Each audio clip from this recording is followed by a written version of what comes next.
Welcome to Healing the Spirit, a space where we awaken our creativity, deepen our connections, and remember who we are through the lens of astrology, archetypes, and art making.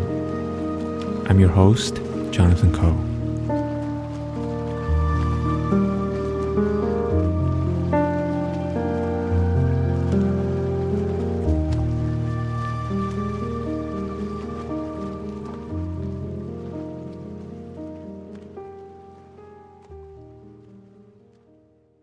Hello, everyone. Welcome to Healing the Spirit. I am here today with some listener questions. These questions are specifically submitted by some of my Substack subscribers, and they're really brilliant, I think. So, some of you may know that starting March 2nd, I am going to be facilitating a Venus and Mars immersion. And let me see if there's something I want to say about the immersion before I start answering these questions. When I first started learning astrology, I had this experience of being really amazed by astrology, by my birth chart. It was as if this static graph, the static chart is reflecting back to me aspects of my own experience that maybe I wasn't even fully aware of. So I remember just being completely mesmerized in the beginning. And then as I deepened into my astrology studies, I felt like I wanted to go deeper, specifically in terms of, okay, here are the insights that I received from my birth chart. Here are the knowledge, or sometimes even it feels like the birth chart is a map, right? It tells us these are the qualities that you're here to embody, and these are the tendencies that you have. These are the challenges that you might be facing. And so try this, right? And I felt like I was kind of lost in terms of how I could put all of that into practice. Like, here's all this information that I was getting from my birth chart, but I wasn't fully clear about how I could then start to implement that into my own life. How can I start applying these insights, these kind of transformative understanding into everyday situation? How could I find work that is actually more interesting to me? How could I communicate better in my relationships?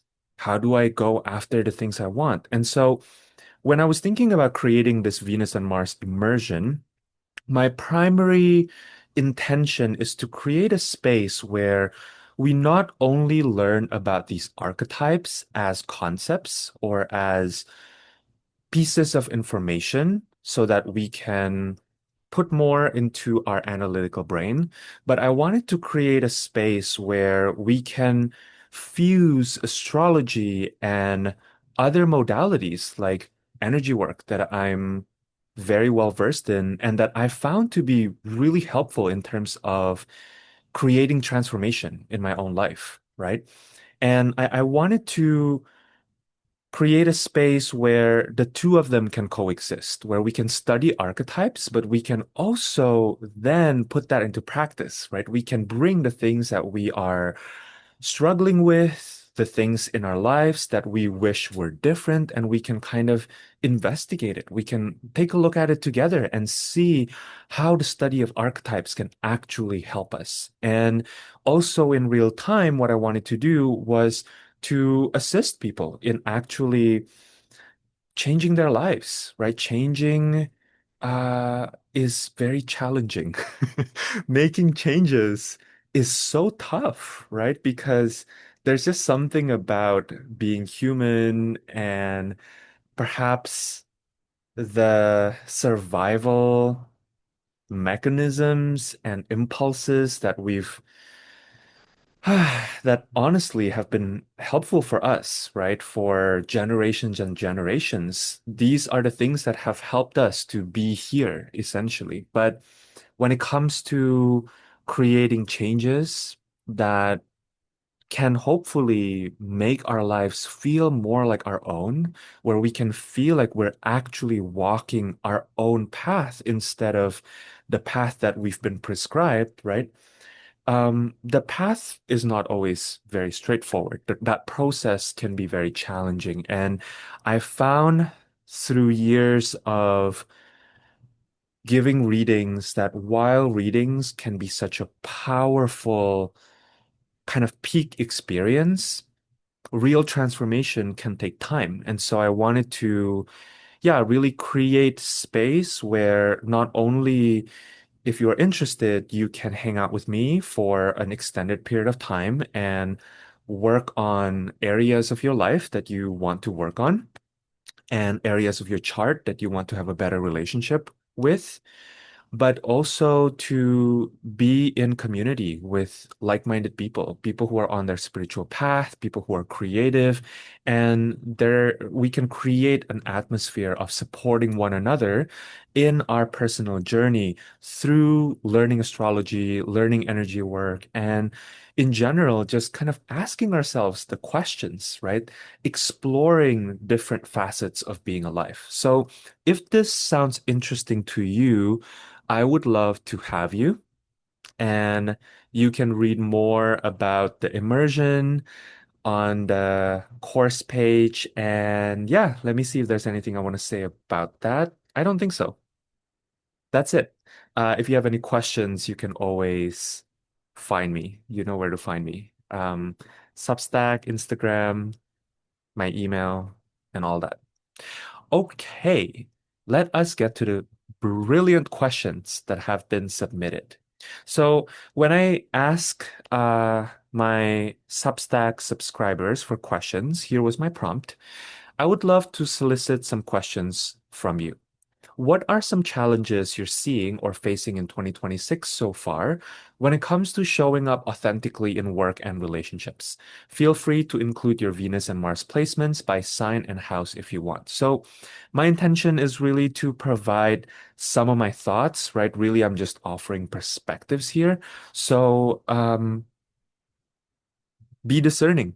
For those of you who ask the questions, feel into which ones feel useful for you at the moment, which ones feel medicinal, which ones may be asking you to step up to the challenge, and which ones I am completely off base about, right? Because that's very possible because I really only got your question, and I didn't probe for more information. And some of the questions are very general. So I'm going to speak to the more general questions generally. And for those of you listening who didn't have these questions, who didn't ask these questions, I imagine that some of you might find it relevant and helpful for your own life. And these questions, I have kind of calibrated them to um, Venus and Mars as well. So these are kind of in the context of Venus and Mars, right? So the first question is, hi, Jonathan. For me, it is to be open to dating again now that I am my true and authentic self. Thank you. Okay, first of all, very exciting. I'm so excited for you, and congratulations for working on yourself, for putting yourself out there again. Here are a few things that I want to encourage you to think about. The first one is there a gap or space between your true and authentic self versus who you are or how you are when you are going on dates? And if so, noticing what are the stories there, right? Why is there a gap? Why is there uh maybe fear or nervousness for showing up fully as you are when you are meeting a new person? So I'm now reading between the lines here, but I'm imagining that part of what's behind your question is also that perhaps you've had past experiences where you're looking back at them from the perspective of who you are now, And perhaps you are aware that there's a gap. The last time you were putting yourself out there, going on dates, perhaps there was a gap in terms of how you show up and who you know yourself to be inside. And perhaps you were also seeing that the results weren't exactly what you wanted because you were not fully, yeah, you weren't fully honest maybe with yourself and with other people. And so I just want to remind you as you're opening to this new chapter that the past is really just a story. We live in a culture where we are so used to being bound by the illusion of time. There is a very subtle, it goes all the way from subtle to really obvious messaging about how our past is the best predictor for our future, right? And I think to a certain extent that can be true, especially when we don't look at our patterns and they continue to perpetuate. But this is not because the past is a good predictor for the future, right? The truth is that life is always renewing itself. Here's an internet analogy that I would like to share. Instead of thinking of life as the static website, like for example, right? Macy's website is pretty static. So if I go today versus like 3 days from now, chances are the website is pretty much the same, right? I can navigate through it, I can find what I need to find. But life isn't actually like that. Life is more like a social media feed, right? Every time you go into if you, the every time you look at life, it's actually refreshed every single time. So that leads me to my second point that I want you to contemplate, which is there an idea that your true and authentic self needs to be maintained or managed somehow? This is something that I see a lot with people who have done their inner work, especially if they've done so in a very diligent and devoted way, which my sense is just based on your question, you are one of these people who are really committed to showing up authentically. And one of the things we can struggle with is thinking that our authentic self is this static image that we have to maintain, right? That's not true because your authentic self is always updating itself. It's not static. So the practice of continuing to show up authentically means that you are also simultaneously having to release attachments to outcome. The moment you attach yourself to an outcome that you think you want, you lose touch with that pulse of authenticity and it starts to become a performance, right? It is simply too challenging. We simply don't really have the energy that's required a lot of the times to be so attached to an outcome and then still be able to respond authentically. A lot of the times I found that this is actually kind of a mutually exclusive somehow. So in a way, the reason why I'm bringing all that up is I also want you to go into this chapter recognizing that as you walk into this new chapter of letting yourself date again, you will meet new parts of yourself. And the reason for this, there's a myriad reasons why this is, right? Because whenever we put ourselves out there and we meet new people will always reflect back to us aspects of ourselves that we're not fully aware of. So you will look back 3 months from now, 6 months from now, at who you are today, and you will see that you are continuing your process of committing to your authentic expression through dating. And dating will show you, it will challenge you, sometimes in delightful ways, sometimes in difficult ways, and other times in neutral but surprising ways.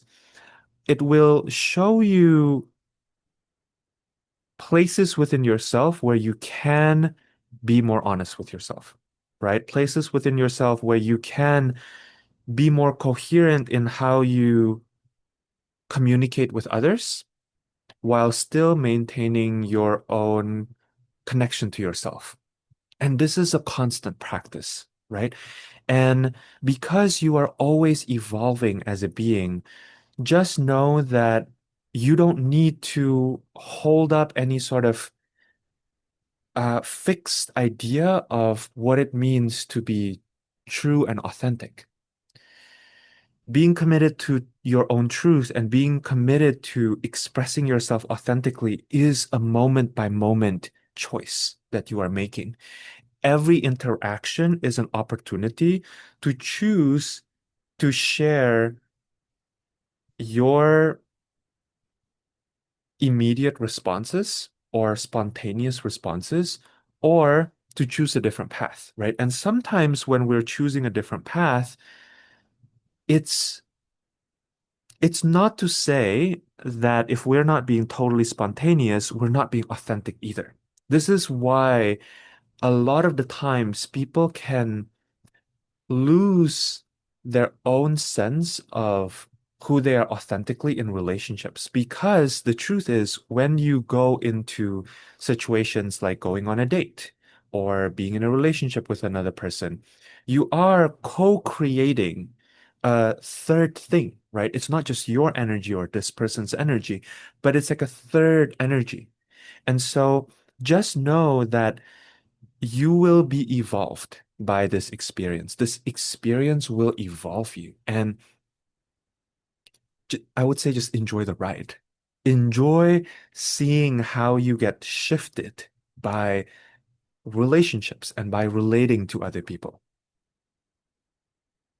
Yeah, I think that's it. That's it. That's all I'm going to say about it.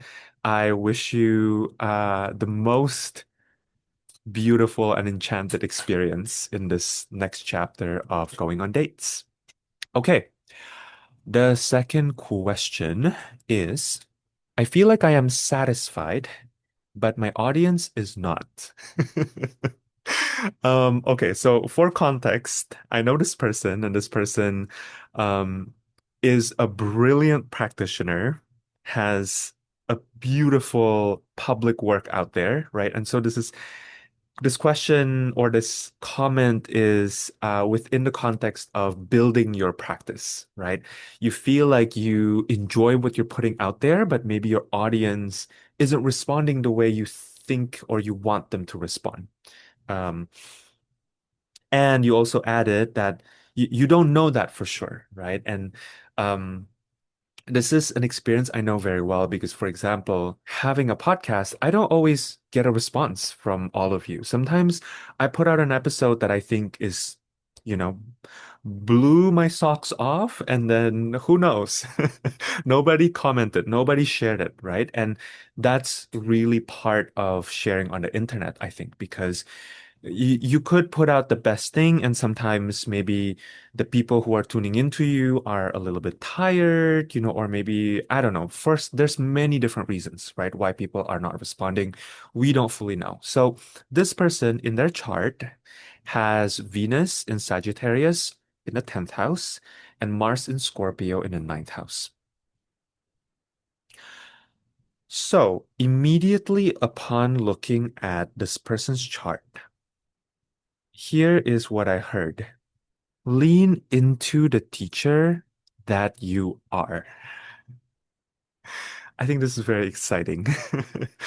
And I'm thinking specifically about someone who has Mars, right? The planet of action, of vitality in the ninth house, of teaching, of expanding one's own and other people's perspectives in the sign of Scorpio, right? So this is, uh, if I'm only looking at your birth chart, this is someone who's really meant to go deep, right? Who's meant to go to the places that it might hurt a little bit. It might be a little bit ouchy, but therein lies the medicine, right? So here are some questions you can play with. What do you think people are not doing correctly, much to their own detriment? Are there misconceptions that people have, misunderstandings about life that people perpetuate in their own reality that you observe is hurting them? And perhaps to even bring this into your embodied experience, where have you perhaps missed out on opportunities for connection, for pleasure, for joy, for satisfaction, because you yourself have denied your own impulses, right? So there are two kind of separate strands here that I'm speaking to. One is a more corrective aspect of Scorpio, right? Scorpio can look at a situation or look at a person and almost have this X-ray vision and know that, oh, this person is not doing this correctly. Where is that happening? And then the second part of this is where have you yourself not allowed yourself to go deep in your own life because you're maybe a little bit scared and you time passes by and you realize, oh, dang, I kind of missed that opportunity, for deepening into my own life, which, life is very graceful in the sense, right? Opportunities always come back. We're always being initiated into new ways of meeting ourselves and evolving. Life doesn't really leave you behind. But it can be really helpful to reflect on times where you missed out on something simply because you were a little afraid.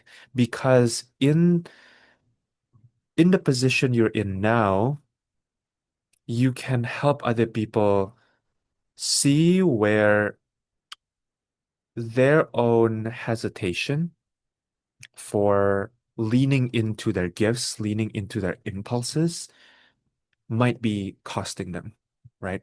My sense is your Venus is very happy. So Venus in Sagittarius loves to explore, loves to have that broader perspective.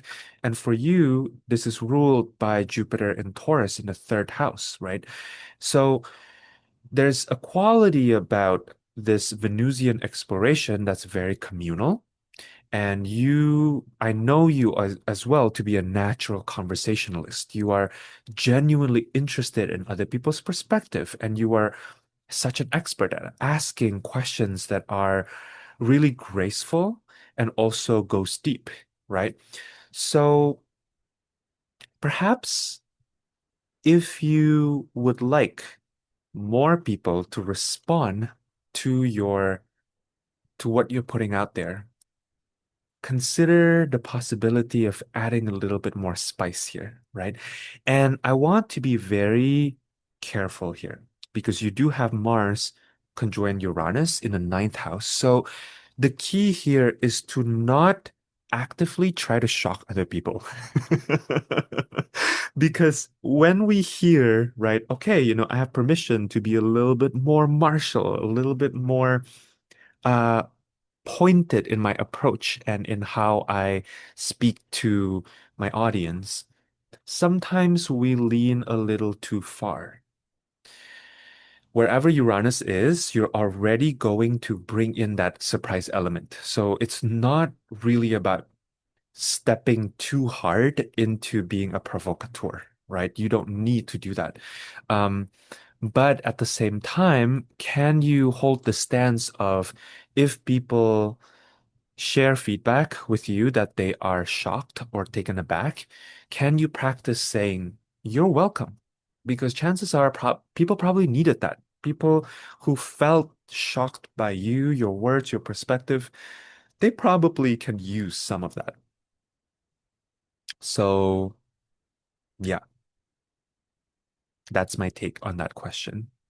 Hopefully, there's something there that can feel nutritive for you. Okay, third question. I am 11th house Taurus Venus and first house Cancer Mars. My challenge seems to be finding satisfaction. It feels like I'm always just short of the right thing, like I'm always longing for something more. Okay, this question is deep because I want you to sit with your definition of what satisfaction is. What does satisfaction mean for you? Because as I'm feeling into this, I feel like reminding you that satisfaction is natural. that as you let go of anything that might be obstructing your life force energy, you will naturally experience satisfaction. Satisfaction isn't something that we have to seek necessarily. So when there's a seeking energy, I then have a couple curiosities that I would kind of like you to feel into or check out, right? Because one possibility could be that your idea of satisfaction is wrapped up in external success, in and specifically external success that isn't truly rooted in a desire that's true for you. So in other words, you might feel like you have to be successful in a specific way that maybe you were taught by your family of origin or by your culture, that you have to want to be successful in a specific way. So that can then lead to this process of or maybe not even process, but like this experience of almost feeling yourself as a hungry ghost, right? You set your eyes towards a particular goal, you move towards it, you reach that goal, right? And then instead of feeling satisfied, you feel kind of hollow. So then you feel like you need to go deeper or further and find the new thing that you can orient towards so that you can find that satisfaction. So if this is the experience that you are speaking to, then advise you, I would encourage you to slow down and really feel into what does true satisfaction feel like for you?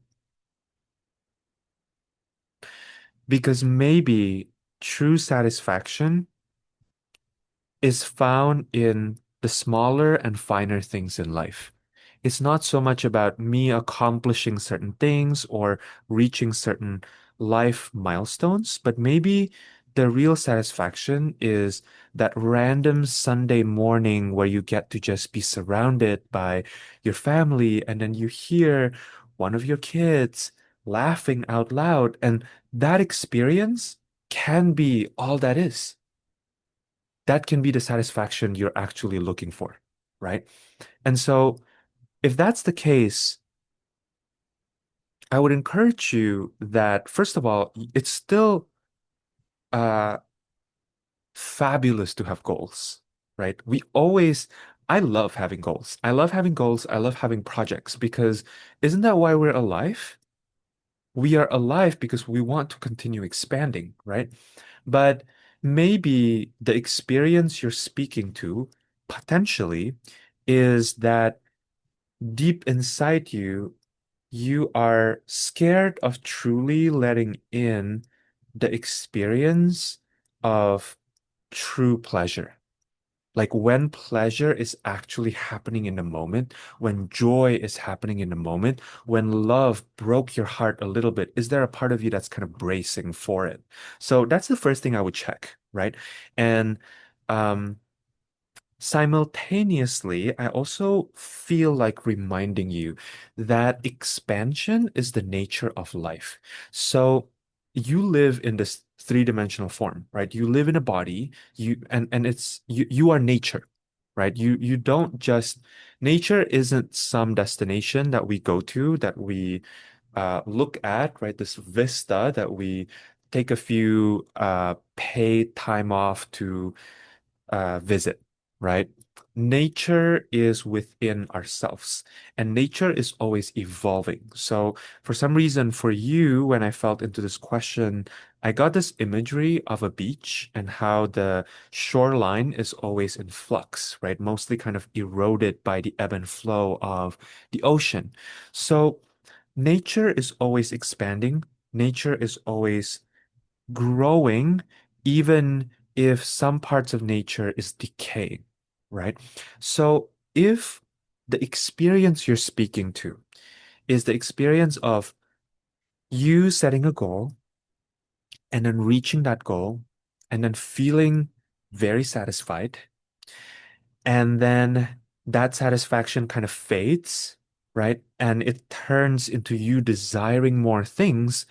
I would say this is actually kind of healthy because that's a sign that you are still alive, you know? It's not a problem that you always want more. You're here to continue to find new frontiers in your life, right? You're here to continue growing through that tension. I think spirituality, there's a certain branches, there are certain branches of spirituality that have been really popular maybe in the past 400, 500 years that teach transcendent I can never pronounce this word, but it teaches you to transcend, right? Or teaches you to ascend out of desiring, as if desiring more is a bad thing. But I think that desiring only becomes a problem or becomes the root of suffering when you are unable to detach from the outcome. If desire pulls you towards the new thing that you are resonating with, towards the new direction, and it actually leads you to understanding yourself more, understanding who you are and why you're here more through the act of going towards the new thing, then I would say that desire is a very good thing, right? It's an impetus for growth. So in your chart, I just want to remind you that Venus in Taurus is hungry, right? In fact, Venus in both her domicile in Taurus and in Libra are always hungry. In the mythologies of Venus, Venus is not this like sweet, nice mother who's always loving, always taking care of her children patiently. It's the opposite. Venus is always having these ecstatic love affairs with different lovers. One of them, the most high profile, the most constant in different versions of the myth, of course, is Mars, right?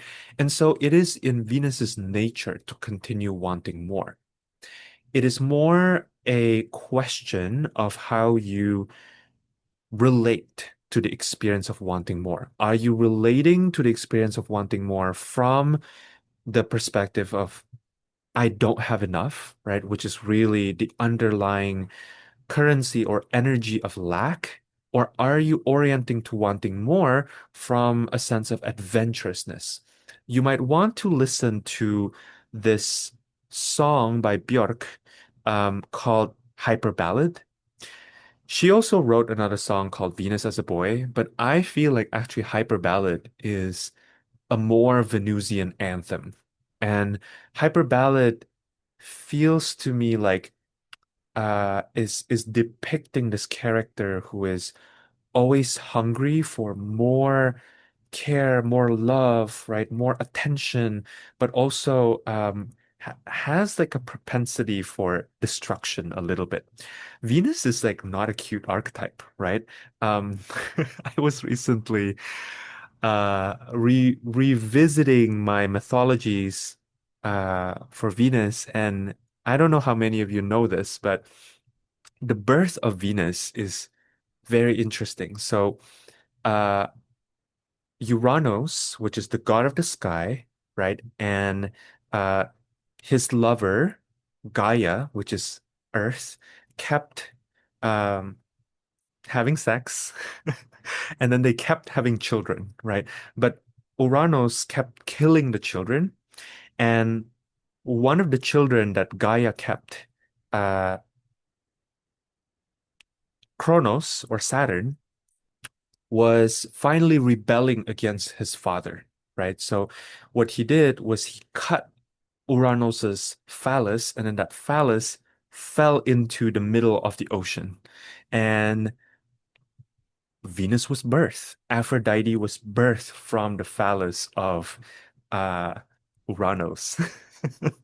So the start of Venus's story was already pretty gory, and pretty graphic. right?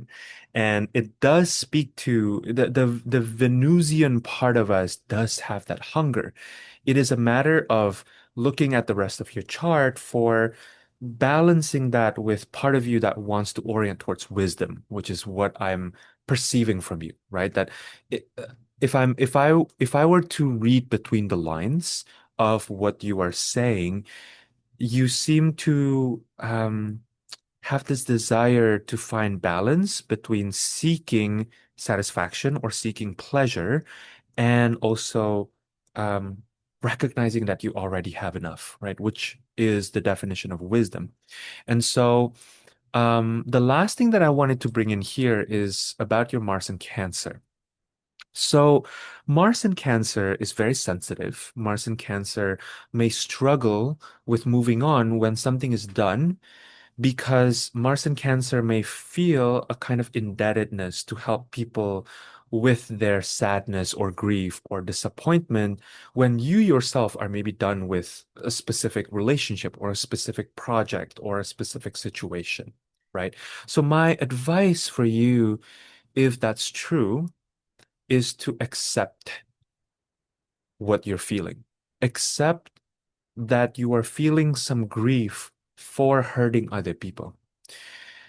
The experience of hurting people is, especially emotionally, is just a part of life. It's actually neutral, especially if you're not actively trying to hurt them.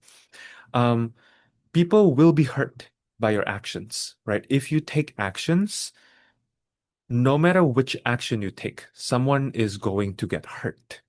And this is the lesson that Mars teaches us, right? That everything has a price.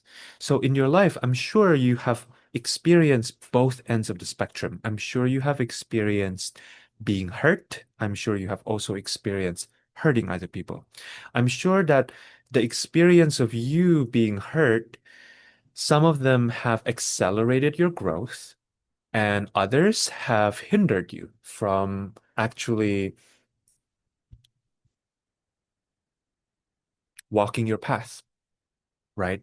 So just know that we all have choices in life.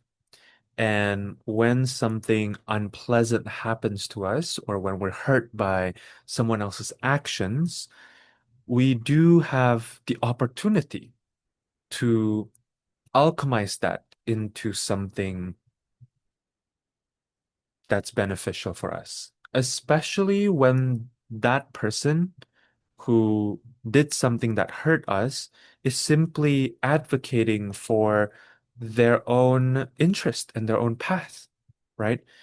That process of separation can be painful, right? When we walk our own individual paths, that can be painful, but that doesn't have to uh, destroy us. And in fact, we can use that to our advantage. So, in case it wasn't clear, the reason why I was bringing this up is because Mars in Cancer can sometimes feel like they have to stay longer in specific situations, even though they're way past being done with it, just because they don't want to hurt other people, just because they themselves are scared of feeling their own feelings when they hurt people. So, if that's part of your experience, just know that that's part of the makeup you are working with, right, through the lens of your birth chart. And the more you can fully accept and nourish the part of you that is grieving, really seeing them, really witnessing them, you will find, I suspect, an easier time leaving things so that you can give yourself permission to move on to the things that actually truly satisfy you. Because you also get to do that in this lifetime. You get to say, okay, the project I was working on was really fun, but now I no longer want to do it and I want to move on to the next thing, right? You get to do that. Okay, next question. Hi, Jonathan. I am navigating lots of fear and insecurity while preparing to share my art more with the world. Mars in Cancer, Venus in Taurus. Well, you have the same placement as the previous question, which I found interesting. And I do have access to your chart. So I took the liberty of looking at your chart. And Venus is very close to the sun. And Venus is an evening star in your chart, right? And I'm bringing this up because the first place I was drawn to was your fifth house because you're speaking about sharing your art more with the world, right? Um, and the ruler of the fifth house in is the sun for you. Actually, let me check one more thing before I go further. Hmm. And also, so here's the thing. When we're talking about making art, I would place that into the fifth house. And then when it comes to sharing our art, I would kind of place that in the 11th house because the 11th house is the house of dreams and hopes. And it also speaks to the community that we constellate through our shared interests, right? So these are the people who are not just the people who are in your closest vicinity, right? But the people that you actually get to know better and that you allow to get to know you better through the act of you sharing your authentic self, sharing what kind of world you want to see in the world, right? What kind of reality you want to create in this world. And I was also looking at Mars, which is very close to Chiron in your chart in the fourth house. So I have a few thoughts here. The first one is when it comes to sharing your art with the world, just do it. Do it scared, do it with the insecurity. Because what you are stepping into is the next chapter of your evolution as an artist. The first chapter, which it sounds to me like you've mastered, is the chapter where you focus on receiving inspiration and translating that inspiration into form. And the primary skill that is necessary when you're in this chapter is to block out the world. You have to let yourself not even care about what other people want or what other people will think about your work because in that first chapter, your job is to be as true to the inspiration as possible. You want to be isolated, essentially. And the next chapter is you going out there and sharing it with the world, right? And my sense is that you will have to, uh, okay, let me back off here. My sense is that you are ready to go to this next chapter. Otherwise, you wouldn't be asking this question and you wouldn't feel afraid of it. It would just not even cross your mind, right? So a part of you is ready. You are ready to share it. You want, on a deeper soul level, you want the experience of seeing the version of you that gets to share your art. And so perhaps one way to think about this is instead of worrying about the best way to share your art, can you just ask yourself, who am I going to be when I share my art? And then approach the act of sharing your art from the perspective of, ooh, I can't wait to meet this new version of myself, right? Because when you start moving forward with that perspective or that attitude, you will find that opportunities will come up for you to understand where the fear is coming from, right? What are some of your own stories about the worst things that could happen, right? And knowing that you are a Mars in Cancer, some of that fear may be coming from this worry of, can I handle it? Can I handle the emotional toll or burden of sharing my art and having people either respond to it or not respond to it, right? So you will want to resource yourself through this process. Do you have people in your life that you can trust to walk alongside you as you are processing this? One of the things that I see a lot of artists being um, grappling with when they're about to share their art is sharing their art with other people will necessarily change their relationship with their art and with art making in general. And that can be really intense, right? And specifically, with your Mars being conjoined Chiron, I think it might be helpful for you if you have the resources to establish a relationship with some sort of teacher or mentor who can help be a witness and to be a wise shoulder for you to lean on as you are moving through this transition of this chapter that you are leaving and the next chapter you are entering as an artist. And the point, of course, in having a mentor is to cultivate your own relationship with your own inner mentor, right? Um, I'm not going to sugarcoat it for you.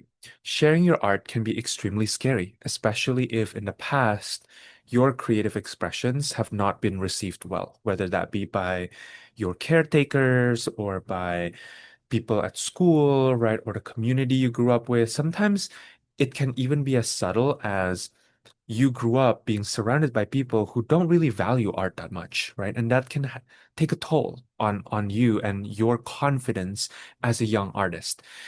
And the truth is, when you share your art, it's very likely that people won't understand it because your art is probably very original. Your art likely comes from your truth, from your depths, and the core of who you are, right? And it can take people a long time to catch up with you. Just remember that this is not a problem. Part of being a visionary and being a leader is going in there first, right? You want to go into the woods. Some part of your soul recognizes that there's value in you going into the woods before everybody else says, okay, cool, I want to go there with you, right? And know that there is an art to sharing your art, that sharing your creation has its own skill sets that you are being asked to step into. And similar to the skills that you've had to build and the perspectives you've had to accumulate when you were stepping into the craft aspect of your art, right? Like, for example, I'm thinking if you are a visual artist, if you are a painter, right? Maybe one of the skills you have is learning how to mix colors, right? And this was a skill that you had to learn in order to be able to do your craft. And as you step into sharing your art with other people, you will also need to learn the skills of how to communicate your process, how to communicate about your art that invites people into your art, right? And this is where your Venus and Taurus can be extremely helpful because Venus is at home in Taurus and Venus can access a certain level of um, spaciousness in Taurus, right? So if there's some part of you that is attached to the outcome happening within a specific time frame, I would say really lean upon your Venus in Taurus because she can help you feel more chill about this, right? Um, one last thing I'll share is that it might be helpful for you to notice. Are there any rules you have around sharing your art? And I want you to notice what these rules are. For example, maybe you think to yourself, I have to reach a certain milestone. Let me see if I can come up with a good example from my own life as a musician. An example that I can share with you is sometimes in my mind, I feel like my track needs to have a certain level of polish before I can share it with people. And that's a rule, right? And that's a rule that I'm making up in my own head. Nobody else is really uh the truth about rules when it comes to art making and sharing your art is that they're all arbitrary, right?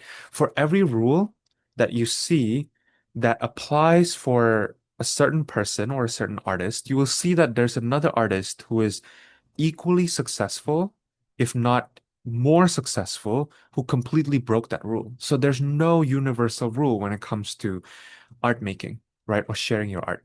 So what I want you to do is notice what some of these rules are in your head and in your body, maybe even.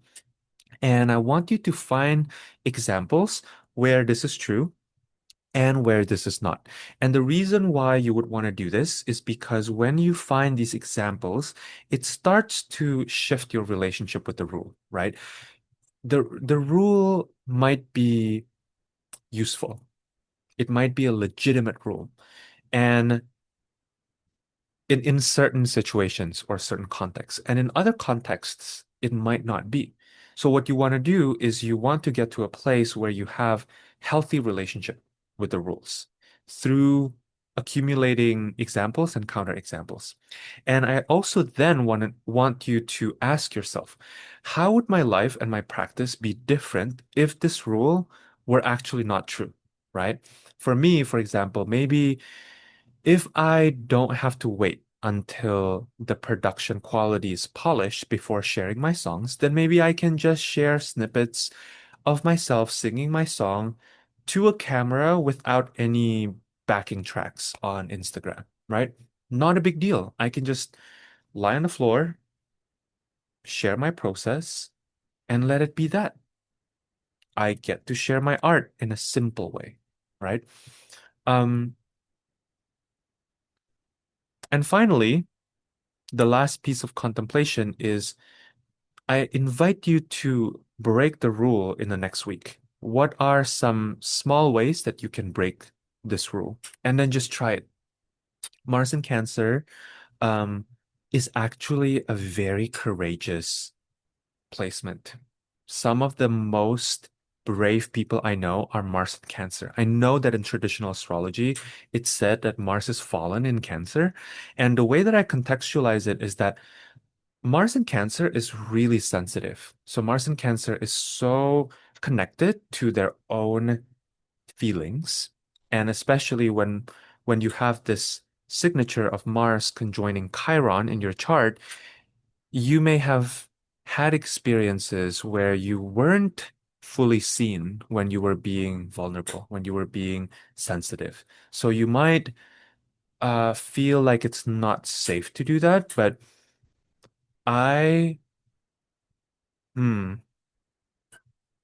I think that if you let yourself step out and just share it, you will be surprised by the results that you see.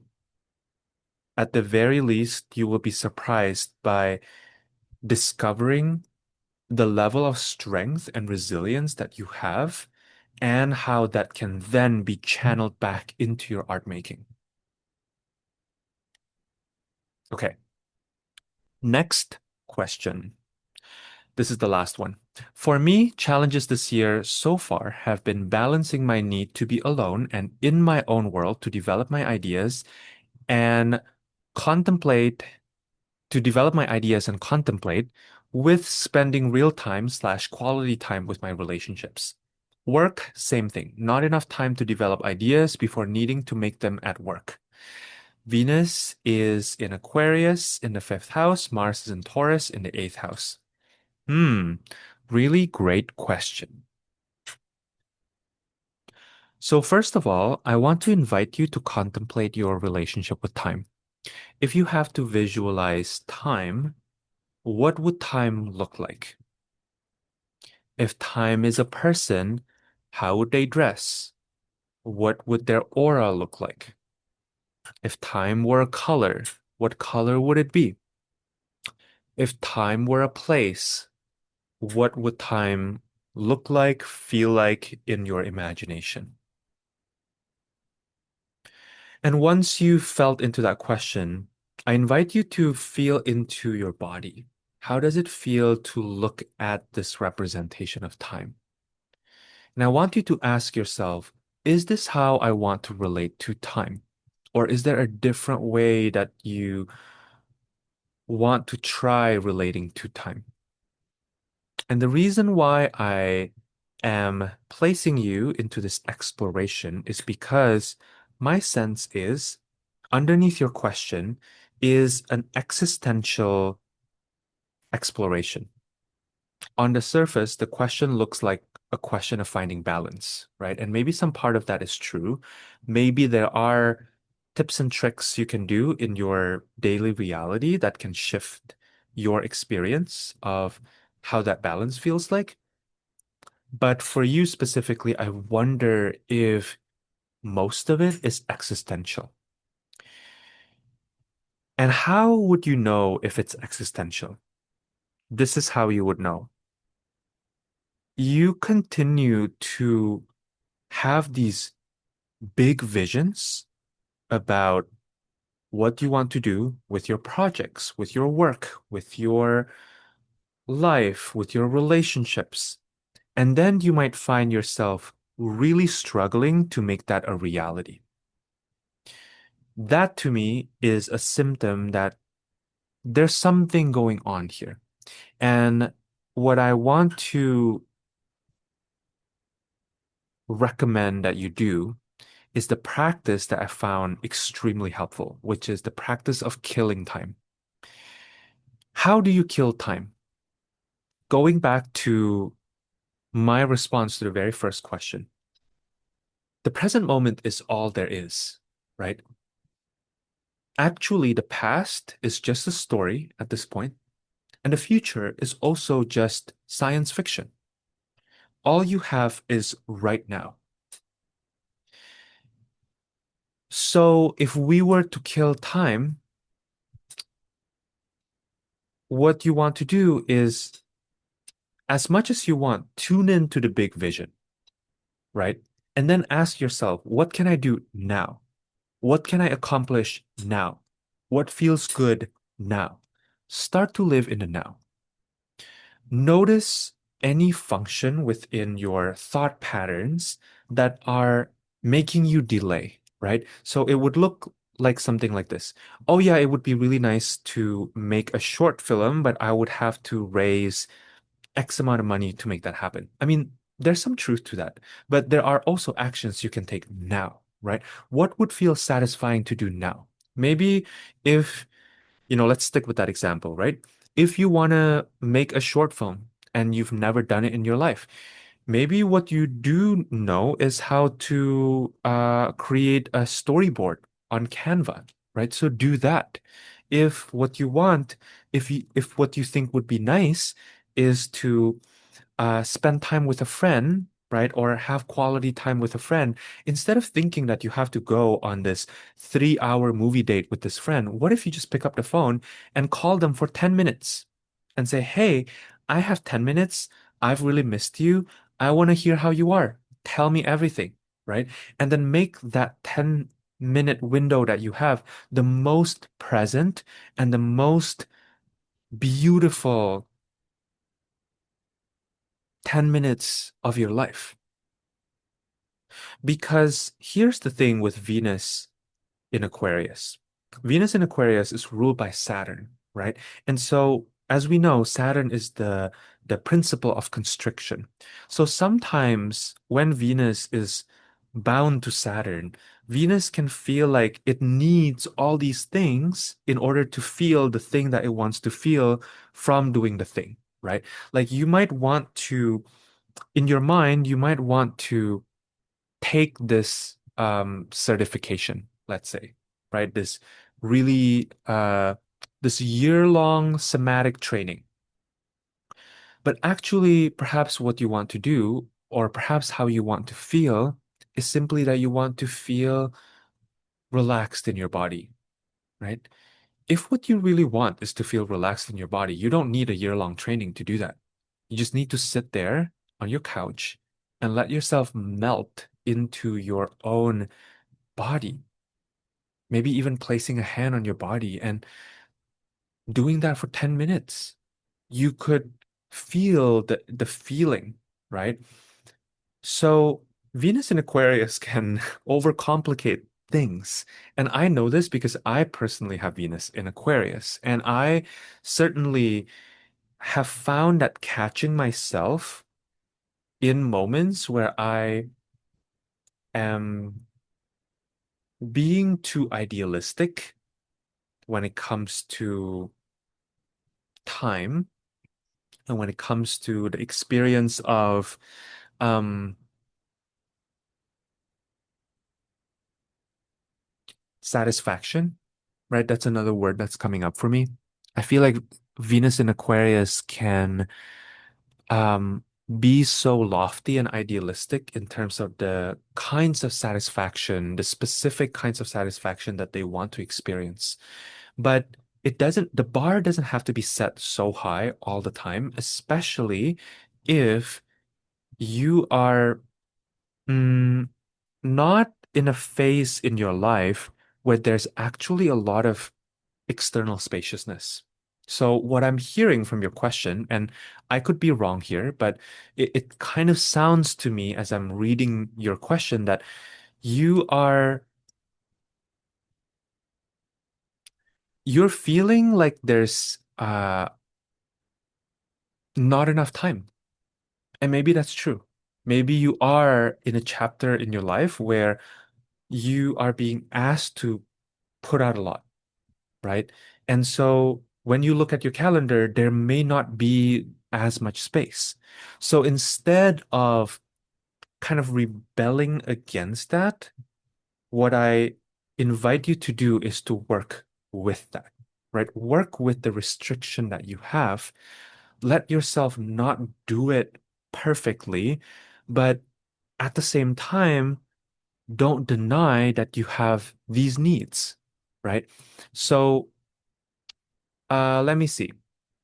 Maybe I can share some more practical suggestions here, and you can feel into whether this resonates with you or not. Um, Socially, practice both following your instincts and planning in advance. So doing the both and, right? Um, Follow your instincts by giving yourself permission to cancel appointments when you are in the flow. So if you find yourself waking up and then you are really in the flow of wanting to contemplate your own projects, creating space for yourself, um, developing your ideas, right? And you already made plans with a friend, you might want to practice canceling on them. You can even announce to people ahead of time in your life, hey, I'm practicing following my instincts. Would you be okay with that? Because some friends might be cool with that, other friends might not be cool with that. And that's information, right? You might want to decide to more fully lean upon connections where you know that these people are going to be okay, right? With you canceling last minute. Like they wouldn't feel offended about it. For example, I know he, I know these people exist because I'm one of these people, right? I'm always advocating for my friends to follow their flow. So unless there's other things on the line, like for example, if we made dinner appointments and there's actually a cancellation fee, right? I wouldn't be happy if someone canceled on me last minute, right? Not within that window of time because that's not very thoughtful. However, if it's just us meeting up for coffee and it's very low stakes, right? If someone cancels because they're really in the flow, when it comes to their creative project, I'm so happy for them. Like I'm genuinely so happy for them. And if you have Venus in Aquarius, chances are you're probably kind of like that too. You find it exciting when people communicate with you that they need a little bit of space. You're like, gladly will give it to you, right? Here you go. You're welcome. And so practice letting yourself also ask that of the people in your life. And at the same time, I would also schedule quality time with people way in advance. For some reason, uh, it felt to me like it might be beneficial for you to even consider scheduling a month in advance. So think about, who do I want to actually spend time with? Who matters in my life? Whose presence and whose energy feel really, really good for me to be around, right? Who am I inspired by? Who do I feel like whenever I hang out with them, my nervous system just relaxes, right? And spend quality time with those people. Make plans with them, right? Give yourself permission to really go for it. Venus in Aquarius also loves that, right? Venus in Aquarius loves being committed to things that we know are going to fill our cups. Um, and when it comes to work, especially the experience you were mentioning about feeling like there's not enough time for you to execute the vision that you want at work, one thing you can consider is treating these work projects as iterative, right? So if you only have until, say, next week to come up with your version of it, you can always say, hopefully, if this is the kind of work environment you have, um, you want to be able to say, hey, this is the best I can get it to be, given the time that I have. Can we revisit this later so I can feel the satisfaction of refining it, right?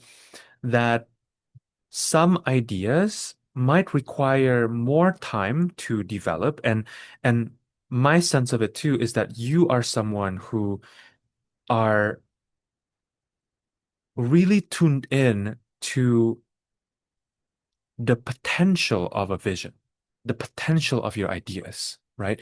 You are a visionary. So you value being able to realize and translate your vision well. But know that other people don't see that vision. Other people don't see that vision, right? So they might get something from you and they might be so impressed by your output because they don't have that vision to compare it against, right? Now, I don't want you to feel like, oh, I don't need to fulfill or realize my vision, because clearly that matters to you. I want you to still go for it while at the same time also still being able to fulfill your duties and responsibilities and manage expectations with people around you, right? So what you can do around that is, yeah, just let people know that you are going to continue iterating when it comes to your projects at work. And chances are most work environments will be really happy about this because they also want you to come up with the best possible outcome, right? So by doing that, you're also benefiting them. The last thing that I want to say is that Pluto has been co-present with your Venus because Pluto entered Aquarius solidly at the start of 2025. And Pluto is the ruler of the underworld, right? So the underworld is very different in astrology versus in kind of conventional Christianity, right? The underworld is not hell. The underworld is actually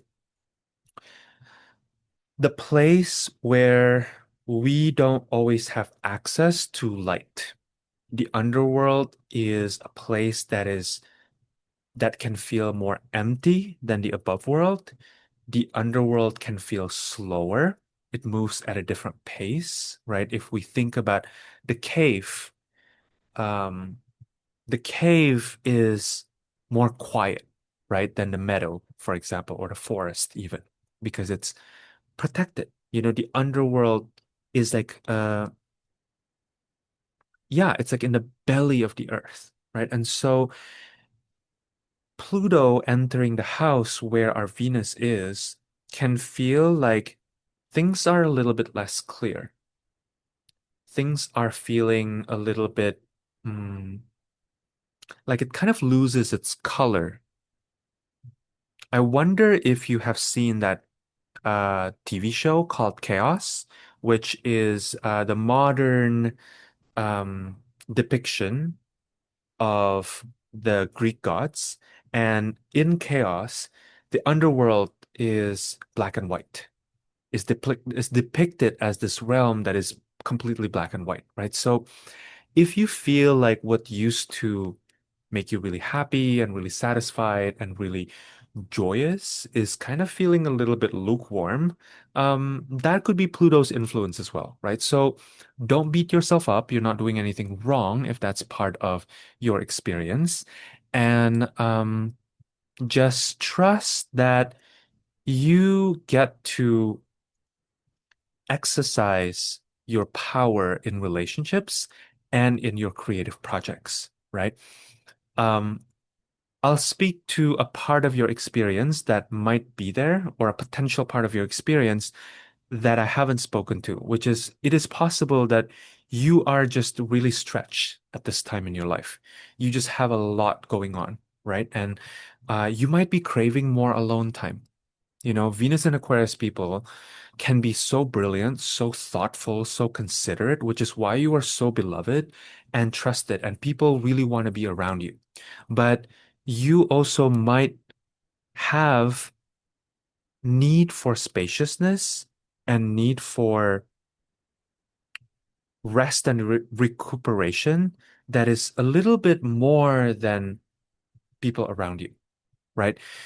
Um, Venus and Aquarius people need to be able to shut the door on people and announce, hey, I'm going to the top of the mountain and I'm going to be unreachable for a while, right? Venus and Aquarius people need to be able to go on airplane mode.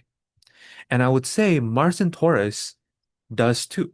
Mars and Taurus needs to be able to work on things slowly. And so, um, in areas of your life where you are able to calibrate your sense of time, on top of you practicing killing time, I would also invite you to consider the possibility that you just might want to give yourself permission for more spaciousness because you get to have that too. Okay, I think that's it. Thank you so much for all of you who have asked these questions. They are so brilliant. I have so much fun answering them. And yeah, I think if those of you listening would like to ask more questions if anything's coming up from the responses that I'm sharing today, I invite you to subscribe to my Substack. And you can be a free subscriber or a paying subscriber if you want to support this work. I would absolutely be grateful and I would love to have you support the work financially. But if not, just know that the subscriber chat is also open for those of you who subscribe without um, paying. So you will have access to that. You can ask your question there, and I will get to it when I get to it the next time. And if any of you listen to this and you are like, wow, this sounds so fun. I want to do this work for 3 months with Jonathan and look at Venus and Mars, look at our placements and play with different energy work and, get these kind of customized prompts and by customize, I mean customize to the group prompts of how to work with Venus and Mars in our own lives and our embodied experiences. I would invite you to join us. And we start on March 2nd, which is next week. We meet twice a week, which sounds like a lot, but actually, I think it will be really fun because each meetup is really only an hour. So it kind of feels like this fun hour where we get to uh, do some meditation, do some practices. I'll share more about my archetypal studies when it comes to Mars and Venus. We'll look at people's charts, as I mentioned. We'll have really juicy conversations. And yeah, if that sounds fun, sign up for the immersion. Okay, I think that's it. I look forward to gathering again with all of you very soon, and I hope you take good care of yourself. I'm sending you so much love, and that's it. Thanks, everyone. Bye.